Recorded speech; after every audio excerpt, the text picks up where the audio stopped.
कामगारांच्या एकजुटीच्या जय असो. घंटागाडी कामगारांना पगार मिळालाच पाहिजे. मिळालाच पाहिजे, मिळालाच पाहिजे, घंटागाडी कामगारांना वेळेवर पगार मिळालाच पाहिजे. मिळालाच पाहिजे, मिळालाच पाहिजे, सर्व कामगारांना वेळेवर पगार मिळालाच पाहिजे. मिळालाच पाहिजे, मिळालाच पाहिजे. बोल मजूरा, अल्लाह बोल, बोल मजूरा, अल्लाह बोल, जोर से बोल, अल्लाह बोल, बिना काम के अल्लाह बोल, झंडा लेके अल्लाह बोल, महापालिका पे अल्लाह बोल, जोर से बोल, अल्लाह बोल, ताकत से बोल, अल्लाह बोल. नमस्कार, मी सोहम शिर्के. आपलं महानगरमध्ये आपलं स्वागत आहे. आपण ठाणे महानगरपालिकेच्या बाहेर उभे आहोत. इथे गेल्या काही गेल्या वर्षापासून काही स्वच्छता कर्मचाऱ्यांचा आणि घंटागाडी चालकांचा पगार थकवलाय. याचाच आक्रोश त्यांनी कंत्राटदारांवरती करत महापालिकेच्या वरती ताबा धरलाय. आपण इकडे जाणून घेऊया काय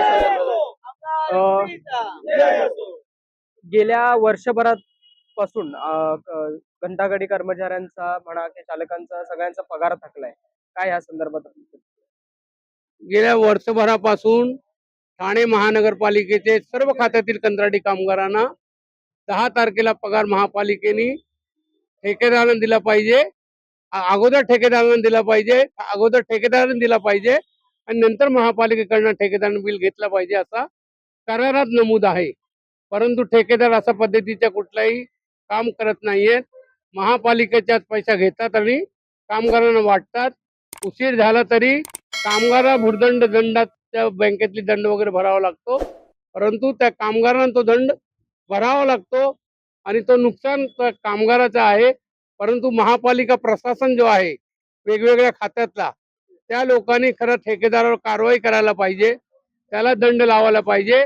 त्यामुळे ठेकेदार असा पद्धतीने उर्धटपणाने वागणार नाही आणि ह्या ठेकेदारांचे सर्वांचे ॲग्रीमेंट संपलेले आहेत. वाढीव मुदतीवर यांचे काम चालू आहेत. त्यामुळे तो नुकसान तर आहे. जर नवीन करारनामा झाला तर त्याच्यात पगारवाढीची तरतूद असते, तशी तरतूद ही नाहीये. त्याचाही फायदा ठेकेदाराला होतो की कमी ह्याच्यामध्ये त्या कामगारांकडनं तो काम करून घेतो आणि त्यामुळे या कामगारांवर उपासमारीची वेळ आलेली आहे.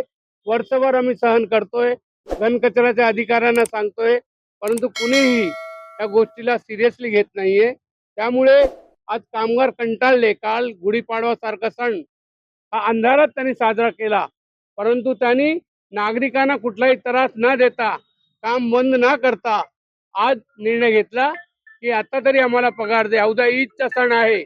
अनेक मुस्लिम बांधव सुद्धा या विभागात काम करतात, साफसफाईच्या ह्याच्यात काम करतायत.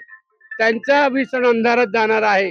त्यामुळे महापालिका प्रशासनाने, महापालिका आयुक्तांनी याची गंभीर दखल घेऊन त्या कामगारांना आजच्या आज पगार करावा अशी आम्ही आयुक्तांना विनंती करतो, घनकचऱ्याच्या उपायुक्तांना विनंती करतो, उपायुक्त मुख्यालयानं विनंती करतो. तसेच आपले जे अतिरिक्त 2 आहेत आस्थापना विभाग जे सांभाळतात त्यांना विनंती करतो की ह्या कामगारांना आजच्या आज पगार मिळाला पाहिजे. नाही तर पुढची रणनीती, पुढच्या महिन्यात जर 10 तारखेपूर्वी पगार झाला नाही, परमपूज्य डॉक्टर बाबासाहेब आंबेडकर जयंती आहे पुढच्या महिन्यात, जर पगार झाला नाही तर या महापालिकेसमोर संपूर्ण ठाणे महापालिकेच्या कंत्राटी कामगारांचा ठिय्या आंदोलन करण्याचा मानस आम्ही बनवलेला आहे. जर ह्याच्यातनं सुधारणा झाली नाही तर 14 एप्रिल पूर्वी इथे ठिय्या आंदोलन होईल. तर नेमकं मग आपण या संदर्भात कुणाला दोषी मानता? महानगरपालिके प्रशासनाला की कंत्राटदारांना? आम्ही दोघांनाही दोषी मानतो. महानगरपालिका प्रशासनाने ठेकेदाराला नोटीस दिली पाहिजे की तुम्ही पहिला पेमेंट वाट, तुझा बिल सादर कर, नंतर महापालिका पेमेंट करणार. आज ठेकेदारच्या मनामध्ये भीती काय आहे?